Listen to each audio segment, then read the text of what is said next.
كما صليت وسلمت وباركت على سيدنا إبراهيم وعلى آل سيدنا إبراهيم في العالمين إنك حميد مجيد. اللهم إنا قد خرجنا من حولنا وقوتنا إلى حولك وقوتك. خرجنا يا ربنا من إرادتنا إلى إرادتك ومن علمنا إلى علمك، فنعوذ بك اللهم أن نقول زورا أو أن نقترف ذنبا أو أن نكون بك يا ربنا مغرورا. اللهم افتح علينا فتوح العارفين، وارزقنا فهم النبيين وحفظ المرسلين وإلهام الملائكة المقربين. اللهم أرنا الحق حقا وارزقنا اتباعه وأرنا الباطل باطلا وارزقنا اجتنابه. آمين يا رب العالمين.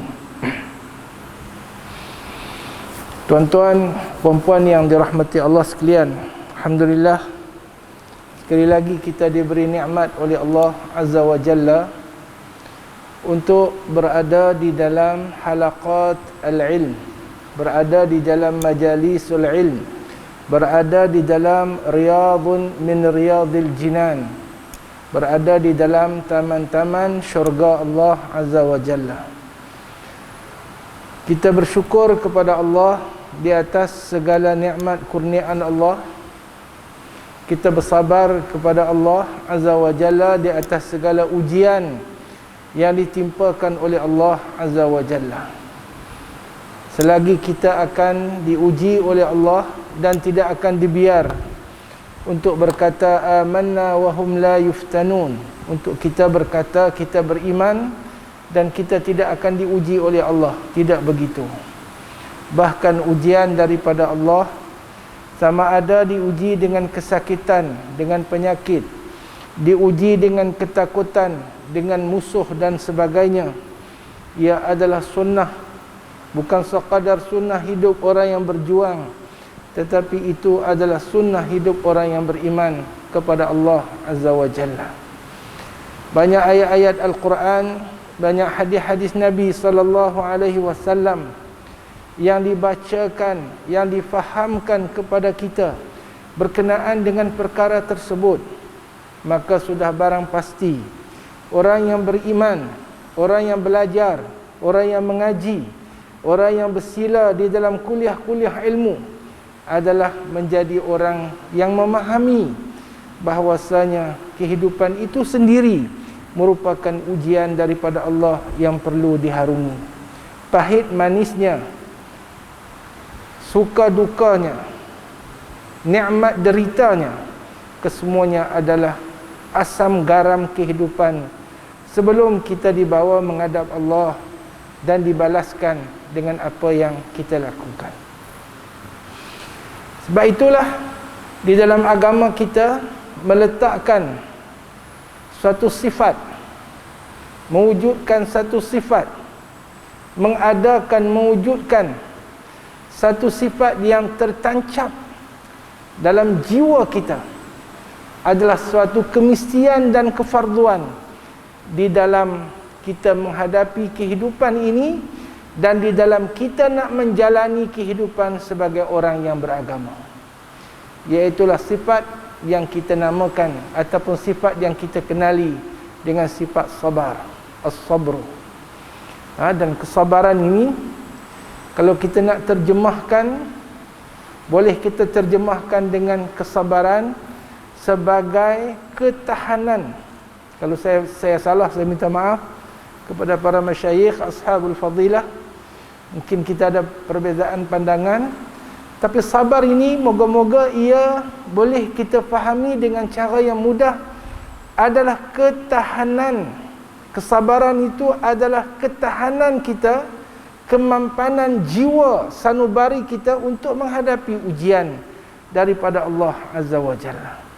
Bertahan, mempertahankan keimanan, bertahan, mempertahankan prinsip, bertahan, mempertahankan keadaan yang difardukan, yang diwajibkan oleh Allah Azza wa Jalla kepada kita. Sebab itu sabar ini, yang pertamanya adalah as-sabru 'ala ta'at, bersabar untuk mentaati Allah.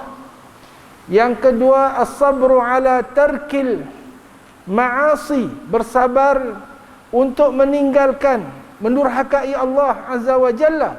Dan yang ketiga, as-sabru 'ala al-masaibi wal balaya, bersabar menghadapi kecelakaan dan ujian bala daripada Allah Azza wa Jalla.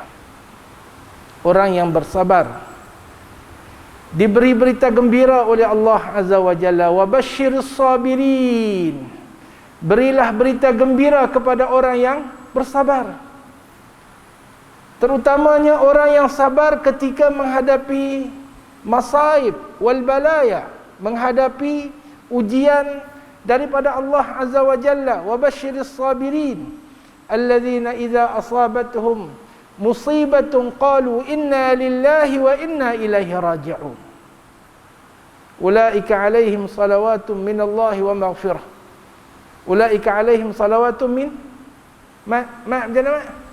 minallah wala min rabbikum minallah min rabbikum ulaika alaihim salawatun min rabbihim wa maghfirah wa ulaika humul, yaitu orang-orang yang apabila mereka ditimpakan dengan ujian daripada Allah, idza asabatuhum musibah qalu, mereka mempertegaskan, bukan tarak baca saja, mereka mempertegaskan dan menyatakan dengan kefahaman dan keimanan, inna lillah, kita ini adalah milik Allah, wa inna ilaihi raji'un, dan kita sudah pasti akan dikembalikan kepada Allah Azza wa Jalla. Satu ayat yang sering kita baca, inna lillahi wa inna ilaihi raji'un. Sakit, demam, mati, hidup. Dalam orang Melayu kalau orang meninggal dia kata qalu lah. Brother yang kena corona tu macam mana? Qalu lah. Saya empoi punya, kan? Jadi ayat tu seharusnya kita faham, dan itulah prinsip yang kita pegang. As-sabirin, orang yang bersabar, yang insaf bahawa kita ini adalah milik Allah Azza wa Jalla. Bila kita ini adalah milik Allah, maka yang fa'il al-awhad al-haqiqi, fa'il, pelaku yang satu-satunya, yang tunggal, yang hakiki adalah Allah Azza wa Jalla. Yang membuat segala-galanya adalah Allah Azza wa Jalla. Ini akidah yang mesti kita pegang. Sakit, demam, sehat, kaya, miskin, besar, kecil, apa lagi, segala-galanya adalah daripada min af'ali rabbina, daripada perbuatan Allah Azza wa Jalla, dan tidak ada satu pun perbuatan Allah yang tidak baik. Walaupun pada kacamata kita ianya suatu yang amat mendukacitakan, tetapi ia adalah baik kerana dia adalah perbuatan Allah Azza wa Jalla. Allah sekali-kali tidak akan menzalimi mana-mana hambanya, dan apa yang Allah ujikan kita ini adalah untuk kebaikan, sama ada kebaikan pada bangsa duniawi dan kebaikan bangsa ukhrawi.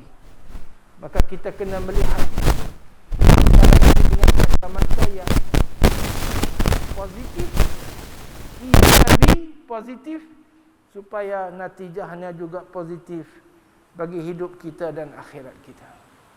Allah berfirman di dalam Al-Quran, ya ayyuhalladzina amanu isbiru wasabiru warabitu wattaqullaha la'allakum tuflihun. Ayat ni pun dulu saya duk dengar ada orang petua, bila masak nasi, masak kacau nasi tu baca ya ayyuhalladzina amanu isbiru wasabiru warabitu wattaqullah. Moga-moga dengan berkat ayat ni anak-anak jadi satu padu, dia kata. Tapi mari kita lihat apa makna ayat ini. Ya ayyuhalladzina amanu, wahai orang yang beriman, isbiru, bersabarlah kamu, wasabiru, dan saling bersabarlah di antara kamu, warabitu, dan saling bermurabatah, al-murabatah, ribat meribat, tahan mempertahan. Warabitu wattaqullah, dan bertakwalah kepada Allah, la'allakum tuflihun, moga-moga kamu mendapat kejayaan, menjadi orang yang berjaya. Beberapa perkara yang disenaraikan oleh ayat ini untuk menjadikan kita sebagai al-muflihun, la'allakum tuflihun. La'alla di sini tufidu tahqiq, memberi makna sudah pasti kamu akan menjadi orang yang berjaya. Yang pertama, ya ayyuhallazina amanu. Arahan ini bagi orang yang beriman. Baik itu menghadapi perbuatan Allah ini, hendaklah kita hadapi dengan i'tiqad yang benar, menghadapi dengan akidah yang benar, kefahaman prinsip dan asas keyakinan yang benar, supaya kita tidak tersasar. Ramai mana orang yang ditimpa dengan pelbagai macam ujian daripada Allah dalam situasi ini.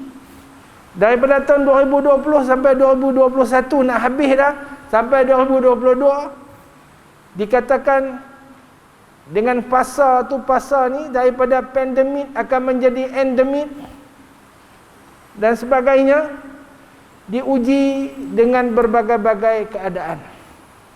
Maka itulah kita kena menghadapinya. Yang paling besar, di samping masalah kesihatan, ramai juga yang disentuh massatuhumul ba'sa wad-dharra, mereka disentuh oleh kesakitan dan kesusahan. Al-ba'sa wad-dharra, kesakitan, penyakit dan kesusahan disentuh. Alhamdulillah, di antara kita ada yang pernah disentuh, ada di antara kita yang sedang disentuh. Itu daripada awal dulu saya dah nyatakan saya agak kurang enak dengan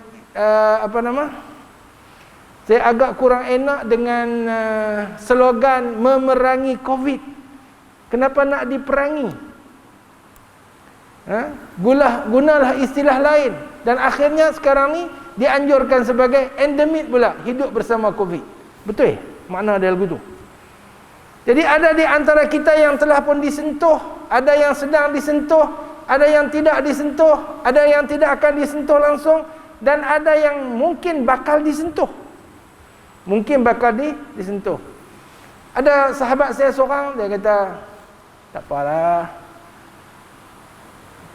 saya kena 2 kali sebelum cucuk ni, sebelum vaksinisasi. Saya sebelum divaksin kena 2 kali, lepas vaksin pun kena 2 kali. Tak payah pun sekali dia kata, saya 4 kali lah. Hang sempoi. Dia main hantar kat saya sup belut. Depa doa nak ambil saya sebagai presiden alumni. Dan melawai tuan-tuan, tak ada apa. Tapi nak abang, ianya adalah perbuatan Allah, dan tidak ada perbuatan Allah yang tidak baik. Dan hendaklah dihadapi dengan penuh keimanan kepada Allah Azza wa Jalla. Dan sentuhan itu ada yang disentuh dengan penyakit, dan ada yang disentuh dengan ad-dharra, kesusahan. Punca-punca rezeki yang dikeringkan oleh Allah Azza wa Jalla sebagai ujian daripada Allah. Dan tidak kurang pula di kalangan kita ada yang terkesan dengan perkara tersebut. Jadi kita mendoakan semoga kita dapat menghadapinya. Dan sebab itu daripada awal lagi ada riwayat yang menyebut masa kita senang tu, kita jangan terlalu bersenang-senangan, kerana nikmat itu tidak akan kekal. Masa saya mula-mula balik mengaji dulu, pergi mengaji kat Tok Guru, dia selalu dia sebut satu riwayat. Ada orang riwayatkan sebagai hadis, ada yang dinisbahkan kepada sahabat, hadis yang mauquf, iaitu kata-kata ikhshawshinu fa inna ni'mata la tadum. Ikhshawshinu fa inna ni'mata la tadum. Hiduplah dengan secara yang berkasar-kasaran. hiduplah dengan cara yang sederhana, kerana nikmat itu, nikmat dunia ini la tadum, tidak akan berkekalan. Kita dah ada kemampuan besar, kita pun korek lubang lagi besar. Tidak? Ada kemampuan besar, korek lubang lagi besar. Gaji 2,000 kita boleh beli kereta Azia, pasal boleh bayar bulan Azia sebulan beri. Azia 500. 400-500 sebulan, ada lagi tengah 2,000. Sewa rumah 500, 1,000 lagi boleh makan. Kita gaji 3,000, kita tukar kereta pula. Kita gaji 4,000, tukar kereta pula. Kita gaji 5-16 ribu, macam Cikgu Anwar 5-16 ribu, dia takkan nak pakai kereta kemas-kemas, habis tu dia pakai entah bukan Volkswagen barang, kan? Jadi kita duk korek lubang lagi besar, tapi kita lupa kadang-kadang nikmat itu tidak akan kekal. Allah Ta'ala tarik, maka kita terpaksa hadapi, dan kita terpaksa hadapinya dengan keimanan kepada Allah Azza wa Jalla. Nak buat lagu mana? Itu ujian daripada Allah. Sehingga di akhirat nanti, orang yang menerima ujian Allah dan mereka bersabar, mereka akan diberikan ganjaran yang besar oleh Allah Azza wa Jalla, sehingga orang yang di dunia ini dia hidup dengan penuh keselesaan, dia akan bercita-cita, kalau boleh aku pun kena teruk macam dia ni juga, kerana melihatkan ganjaran yang besar yang diberikan oleh Allah Azza wa Jalla kepada orang yang bersabar. Merujuk kepada hadis yang diriwayatkan oleh Imam At-Tabrani daripada Ibnu Abbas radhiyallahu anhuma, bahwasanya Nabi sallallahu alaihi wasallam bersabda, yu'ta bisyahidi yaumal qiyamah fayuqafu lil hisab. Dibawa orang mati syahid pada hari kiamat dan diberhentikan untuk hisab. Wa yu'ta bil mutasaddiq fayunsabu lil hisab. Didatangkan orang yang banyak bersedekah, maka dinasabkan, didirikan dia untuk hisab. Thumma yu'ta bi ahlil bala. Kemudian dibawakan orang yang pernah menerima bala di dunia dahulu. Fayunsabu lahum mizan. Maka dibawakan di hadapan mereka mizan. Wala yunsabu lahum diwan. Bukan dibawakan kepada mereka diwan. Fayusabbu alaihi al-ajru sabba. Maka mencurah-curah di atas mizan itu bagi orang yang menerima bala daripada Allah dan mereka bersabar. Fayusabbu alaihimul ajru. Maka dituangkan di atasnya pahala sabba, mencurah-curah. Yusabbu sabba. Ini dia bawa maf'ul mutlak. Maf'ul mutlak kalau tak ada sifat, maf'ul mutlak kalau tak ada adat, maf'ul mutlak kalau bukan musanna, maf'ul mutlak kalau maf'ul mutlak semata-mata dia adalah menunjukkan kepada taukid, untuk memberi makna taukid. Makna banyak sungguh pahala yang dicorahkan di atas neraca timbangan orang yang menerima bala oleh Allah Azza wa Jalla, hatta sehinggalah inna ahlal afiyah, orang yang di dunia dahulu tak terima bala ni, la yatamannawna, mereka akan mencita-citakan fil mauqif, di tempat padang mahsyar itu, tempat perhimpunan, anna ajsadahum quridat bil maqarid min husni thawabillah. Kalaulah di dunia dulu kata, kalau jasad mereka dikoyak-koyak dengan pengoyak kerana memperjuangkan agama Allah, dan mereka sabar kerana melihatkan pahala yang mereka terima, orang yang kena bala itu menerima di sisi Allah Azza wa Jalla. Jadi kita kena faham, Allah tidak akan menzalimi, dan kalau diuji dengan kesusahan dan sebagainya, menanti orang yang bersabar itu pahala yang mencurah-curah yang mereka tidak sangka-sangkakan di hari akhirat nanti. Baik, ayat yang kita bacakan tadi, ya ayyuhallazina amanu isbiru, bersabarlah kamu, wasabiru, dan saling bersabarlah kamu, warabitu, rabitu ribat, saling mempertahankan.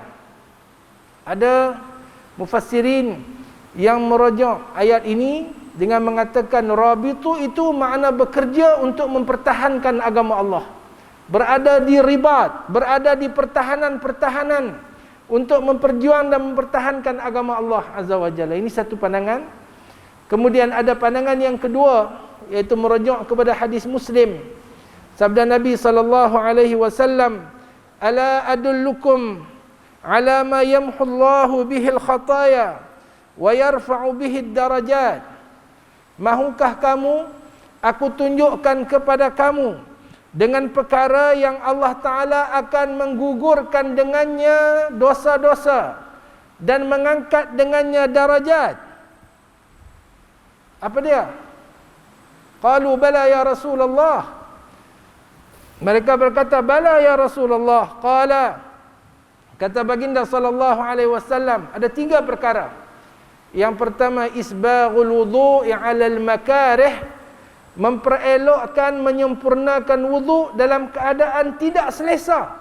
Panas sangat ke, sejuk sangat ke, tak larat sangat ke, letih sangat ke, boring sangat ke, tinggalkan yang itu, bangun, ambil wuduk untuk menghadap Allah Azza wa Jalla. TV ke, handphone ke, PUBG ke, mainan ke, apa ke, panas ke, sejuk ke, kawan menyembang ke, kawan apa ke, call ke, apa ke, isbaghul wudu' 'alal makarih. Itu yang pertama. Yang kedua, wa kasratul khuta ilal masajid, memperbanyakkan tapak kaki untuk pergi ke masjid. Alhamdulillah, tuan-tuan mendapat berita yang amat menggembirakan dengan keliling yang terbaru SOP masjid, dan kita mengharapkan mana dia anak-anak apa? Anak bertam, ya? Mana dia anak-anak taman bertam yang duk komplain kok tu, komplain kok ni, tak boleh mai masjid, sembang kari mai. Lah ni nak tengok mai. Jemaat boleh ruang masjid kan sampai luar-luar mai. Tu rujuk pada Abang Mat lah. Mana dia kena mai masjid? Dah boleh mai, kena mai masjid. Yang kedua, wa kasratul khuta ilal masajid. Dan yang ketiga, wa intizarus salah ba'da salah, tunggu semayang lepas semayang. Lepas semayang mencita-citakan untuk semayang yang satu lagi. Tunggu satu semayang lepas satu semayang. Dan Nabi kata sallallahu alaihi wasallam, fadzalikumur ribat, maka yang demikian itu bagi kamu adalah ribat. Fadzalikumur ribat, 3 kali Nabi sebut. Fadzalikumur ribat, rawahu Muslim. Hadis ni riwayat Imam Muslim. Jadi kita boleh duduk jumpa menyembang kedai kopi. Seronok kedai kopi buka. Seronok tempat futsal buka balik. Anak-anak. Seronok tempat bowling buka balik. Seronok tempat menyembang buka balik. Dia buat kepala tau. Menyembang kau tu, menyembang kau ni, seronok. Tapi untuk masjid kita tak ada apa. Yang kita tunggu, nak komplain pasal apa aku tak boleh mai. Masa boleh mai, tak mai. Inilah hikmah di sebalik ujian. Memang kata ceramah hari ni, hikmah di sebalik ujian. Yang tu hikmah di sebalik ujian. Menguji kita, dan kita pasti diuji bagaimana emas diuji. Kita pasti diuji, dibakar bagaimana emas dibakar. Baik itu warabitu. Dan Nabi kata, fadzalikumur ribat. Sebahagian mufassirin kata warabitu itu merujuk kepada hadis ini, ditafsirkan dengan hadis ini. Dan sebahagian mufassirin mentafsirkan sebagaimana yang saya sebut yang pertama tadi. Maka kedua-dua pandangan ini boleh dijamak, boleh dihimpunkan dan boleh diamalkan.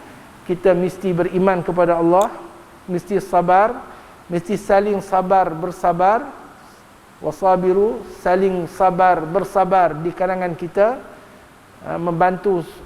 membantu sesama kita untuk bersabar mempertahankan prinsip kita ini untuk bertahan dengan keimanan kita kepada Allah Azza wa Jalla, dan kita mesti ribat, bekerja untuk mempertahankan agama Allah, dan kita mesti ribat untuk dengan amalan yang dianjurkan oleh Nabi sallallahu alaihi wasallam, iaitu memperelokkan wuduk dalam apa keadaan sekalipun. Kemudian kita banyak mengunjungi masjid, datang untuk bersalat jamaah, dan yang ketiga, tunggu semayang lepas satu semayang. Ada lagi 30 saat nak masuk waktu Isya. Baik, satu lagi hikmat daripada ujian ini yang saya lihatlah, iaitu ujian ini menjadikan semua orang alert, semua orang memberi perhatian bagaimana nak menghadapinya dengan cara Islam. Alhamdulillah.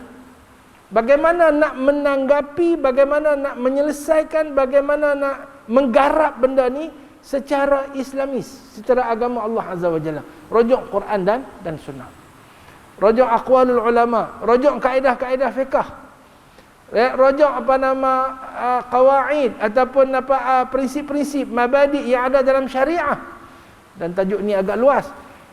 Dan kita lihat ramai juga yang tersasar. Ramai juga yang tersasar dengan berbagai-bagai pandangan. Ramai juga yang menghampiri kepada kebenaran, dan masing-masing dengan pandangan masing-masing. Jadi bagi saya ini adalah satu perkara yang amat positif dan menunjukkan hayawiyah syariat Islam itu sendiri, dinamiknya syariat Islam itu untuk menghadapi cabaran masa dan zaman. Cuma ada beberapa perkara yang perlu kita faham, dan kita mesti ada satu takyif al-fiqhi sebelum kita memberi apa-apa hukum dalam menghadapi masalah. Kena faham betul, kena tengok daripada semua sudut. Kemudian tak payahlah kita terlalu obses dengan pandangan kita sehingga kita nak berkelahi dengan orang lain. Yang nak bersih-bersih, tak mau bersih ikut suka dia lah. Tidak. Yang nak bersih-bersih, yang tak mau bersih ikut suka dia lah. Yang nak ambil SRP ambil, tak mau ambil tak apalah. Dulu kan nak ambil SPM ambil lah. Teman-teman saya, budak sekolah harap ada nak ambil SPM, ada tak mau ambil SPM. Yang nak ambil, tak mau ambil tak apa. Ilmu ada juga. Tapi yang tak ambil SPM, boleh kerja kerajaan tak? Boleh tak? Luluh Azhar, Master, PhD Azhar, ada SPM. Boleh kerja kerajaan? Tak boleh. Dia ambil juga SPM, bagi bahasa Malaysia dapat 6 sekurang-kurangnya. Yang tu dah peraturan. Peraturan dibuat macam tu. Kami cikgu, kalau dah kata peraturan buat, kalau tak vaksin tak boleh masuk sekolah, tak boleh kerja. Lagu tu lah. Tu kalau nak lawan hak asasi manusia ke apa, itu pulang lah. Tapi kita jangan obses sangat dengan pandangan kita, dan kita kena terbuka sedikit dalam masalah ini, kerana dia masih lagi dalam lingkungan ijtihad. Banyak benda perlu dipertimbangkan antara hak ilahi dengan hak adami, hak Allah Ta'ala dengan hak makhluk, antara rukhsah dengan azimah, antara azimah hukum asal dengan rukhsah keringanan yang dia beri oleh syarak. Kemudian rukhsah tu pula ada rukhsah yang harus diambil, ada rukhsah yang elok tidak ambil, ada rukhsah yang khilaful aula kalau ambil, ada rukhsah yang wajib diambil, ada rukhsah yang wajib diambil. Tonton tengok ulama bagi contoh, kalau dia dia terlekat makan, tak ada apa nak minum, nak bagi lepas makanan terlekat, dan kalau dia tak bagi pelepas dia akan mati, dah tercekik lah. Dah tercekik dah, tak ada apa dah. Kalau tak minum mati. Yang ada arak ya, dia wajib minum arak tu supaya menjaga apa? Supaya menjaga nyawa dia. Dia kena faham betul-betul. Kemudian benda tu kena faham betul. Al-hukmu 'ala syai' far'un an tasawwurihi. Nak bagi hukum vaksin tu kena faham vaksin tu apa. Jadi Hikmatnya kita tengoklah, mana macam-macam lah. Lepas cucuk 2 tahun mati, vaksin daripada babi dan sebagainya. Macam-macam lah. Dan saya bukan apa nama pro vaksin sangat pun. Saya terbuka tak ada masalah.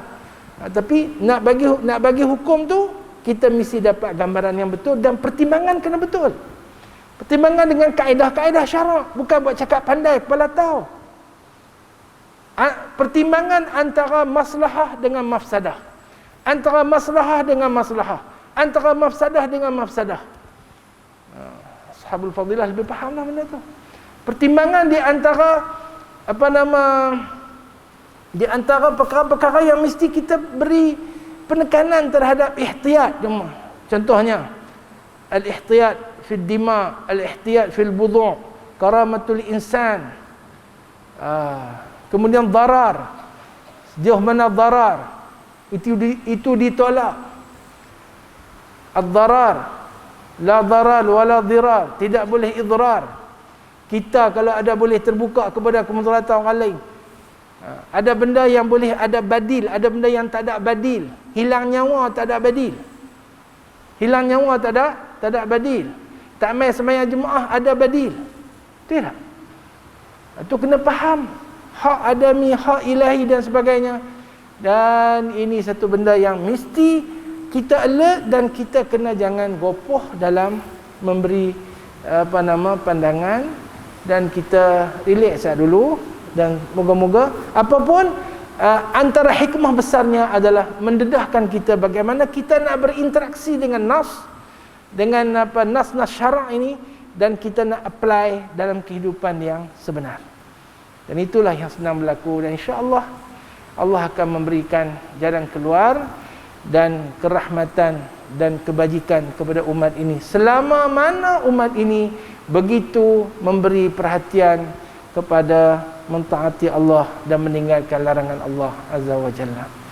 Moga-moga sedikit peringatan untuk kita pada malam ini sebagai pembuka bicara kita untuk kuliah-kuliah yang akan datang di masjid, dan Allah akan mengangkat ujian ini, dan kita akan kembali seperti biasa bekerja untuk menegakkan syariat Allah dan syiar agama Allah Azza wa Jalla di atas muka bumi ini. Biniyatil qabuli wat taufiq. Al-Fatihah. Ya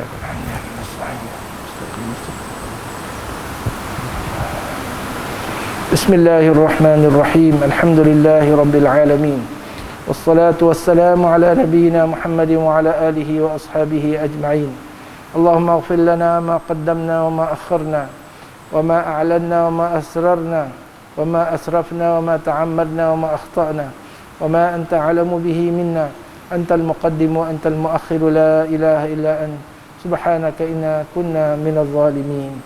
Selawatlah. Allahumma salli afdhalas salati ala as'adil makhluqatika sayyidina Muhammadin wa ala alihi wa sahbihi عدد معلوماتك ومداد كلماتك كلما ذكرك الذاكرون وغفل عن ذكرك الغافلون.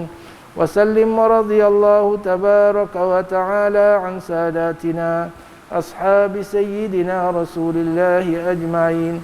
سبحان ربك رب العزة عما يصفون وسلام على المرسلين والحمد لله رب العالمين.